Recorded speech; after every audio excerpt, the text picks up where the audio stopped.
আসসালামু আলাইকুম গুরুজি। ওয়ালাইকুম আসসালাম রহমতুল্লাহ বরকাতুহ। তো আমি আজ পর্যন্ত অনেকের কাছে এই আলাপটা শুনছি যে চার চাঁদের ভেদ মানে চার চন্দ্রের ভেদ জানলে তার নাকি অনেক কিছু পায়, সে একজন গুরু হয়। তো এই চার চন্দ্র নিয়ে লালন সাহিজিও একটা গান লিখেছেন। জি, তো সেই চার চন্দ্রের যে ভেদ, এই ভেদটা যদি একটু আজকে আমাদেরকে বোঝাইতেন কৃপা করে, দয়া করে, মায়া করে, তাহলে আমরা একটু একটু কি অনেকটাই উপকারিত হইতাম। তো দয়া করে যদি বলেন। দেখেন, একটা কথা হচ্ছে কি যে আমার ক্ষুদ্র জ্ঞানে হয়তো সম্পূর্ণ জানা সম্ভব নয়, তা যতটুকু জানি হয়তো ততটুকু বলার চেষ্টা করব। আচ্ছা।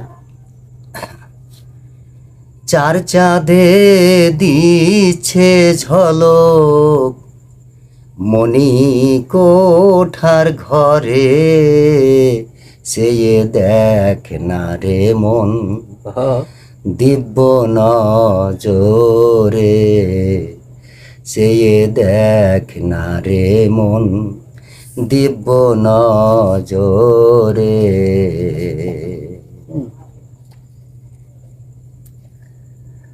নয়ন চাঁদ প্রসন্ন যার, সকল চাঁদ দৃশ্য হয় তার হয় রে।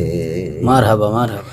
চাঁদেতে চাঁদের আসন রেখেছে ফিকিরে, সে দেখ না রে মন দিব্য নজরে। আহা। তো এই যে চার চাঁদের দিচ্ছে ঝলক মণিকোঠার ঘরে, চেয়ে দেখ না রে মন দিব্য নজরে। তা চাঁদ কি বোঝায়? চারটি চাঁদ।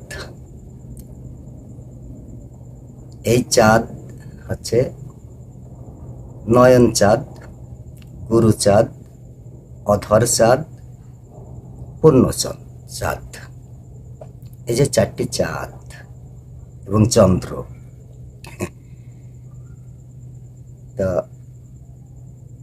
যেমন রাত্রি অন্ধকার, চাঁদ উঠলে আলো হয়, তাতে কিছু চাঁদের আলো পাওয়া যায়, দেখা যায়। এইরূপ যদি সেই চাঁদের সাধন হয়, তাহলে পরে হয়তো আমাদের কিছু আলোকিত হইতে পারে। তা হলে সেই চাঁদের সাধন অধর চাঁদ দেয় দর্শন দেয় রে। তা লালন কয় বিপদ আমার গুরু চাঁদ ভুলে রে, চেয়ে দেখ না রে মন দিব্য নজরে। তো আমাদের এই দিব্য নজরে চেয়ে দেখতে হবে এবং এটাকে আমাদের খুঁজতে হবে, জানতে হবে গুরু চাঁদটা কি এবং কোথায়, সে কোন জায়গায় বসত করে। নয়ন চাঁদ হয়তো আমি দেখলাম, দেখা যায়। গুরু চাঁদ, অধর চাঁদ, তারপরে পূর্ণ চাঁদ, এটা তো যাই হোক, আমাদের প্রকাশিত হয়তো প্রমাণিত যে যা আছে ব্রহ্মাণ্ডে তা আছে মানব ভাণ্ডে। তো লালন সাইজির এই কথাগুলো দেহতত্ত্বের মধ্যেই আমাদের নিজের যে এই ব্রহ্মাণ্ডর এর মধ্যেই চাঁদের খেলা। হ্যাঁ, তাই চাঁদে চাঁদ ঢাকা দেওয়া, চাঁদে দেয় চাঁদের খেওয়া দেয় রে, জমিনেতে ফলছে মেওয়া চাঁদের সুধা ধরে।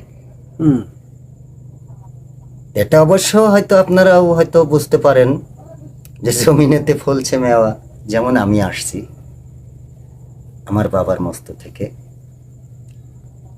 তাই না? হুম এটা তো একটা চাঁদ। হুম এটা আমি সেই চন্দ্রর শুভ যোগ ছাড়া তো আর আমি আসি নাই। না না হ্যাঁ, না এটা আমি বলতে চাই, যে চন্দ্রের শুভ যোগ ধরে আমি আসছি, হুম নাইতে কুযোগ হইলে তো আর আমি আসতাম না। না এই মতো অবস্থায় আমি বলতে চাই যে আপনারা দেখেন এবং খোঁজ করেন এই চন্দ্রগুলি কি এবং একে কিভাবে ধরা যায়। হুম এটা নিয়ে হয়তো অনেক বিস্তারিত আলোচনা হয়তো লালন সাহিত্যের মধ্যে আছে, তা হয়তো অত দূর যাওয়াটা হয়তো আমাদের সম্ভব নয়, যেহেতু সময় অনেক কম। তো এই মতো অবস্থায় তো আমাদের চেষ্টা করতে হবে। আমরা মানব জন্মে হয়তো মানব জন্ম নিয়ে নেওয়া হয়েছে, তা মানব জন্ম দুর্লভ জন্ম, এমন জন্ম আর হবে না। দিন থাকিতে মুর্শিদ রতন চিনে নে না, মানে এমনও সাধেরও জন্ম বয়ে গেলে আর হবে না। তাই দিন থাকিতে মুর্শিদ রতন চিনে নে না, মুর্শিদ আমার বিষয়াদি, মুর্শিদ আমার গুণনিধি, পারে যেতে ভব নদী, ভরসা ওই চরণখানা, দিন থাকিতে মুর্শিদ রতন চিনে নে না। তা যাই হোক, মানুষ ভজলে সোনার মানুষ হবি, হ্যাঁ এটা কথা আছে, লালন স্যার বলে গেছেন তিনি। তা মানুষ ভজলে আপনি চন্দ্রের সন্ধান পাবেন, এটা অবশ্য আমি এটাই বলবো যে মানুষ ছাড়া আপনি কোনো কোনো কিছুরই সন্ধান পাইবেন না। আপনি মানুষকে ভালোবাসতে হবে। মানুষ ভালোবাসা এবং মানুষকে সেটা দেখে শুনে হয়তো আপনি যাবেন তার কাছে, তাকে জিজ্ঞেস করবেন, আচ্ছা যদি আপনার ভালো লাগে। অধর চাঁদ এটা কি আল্লাহ, নাকি এই যে নিজকে নিজে চিনা, নিজের যে চিনতে পারি না, এটা কি এটা, নাকি অন্য কিছু বোঝায়?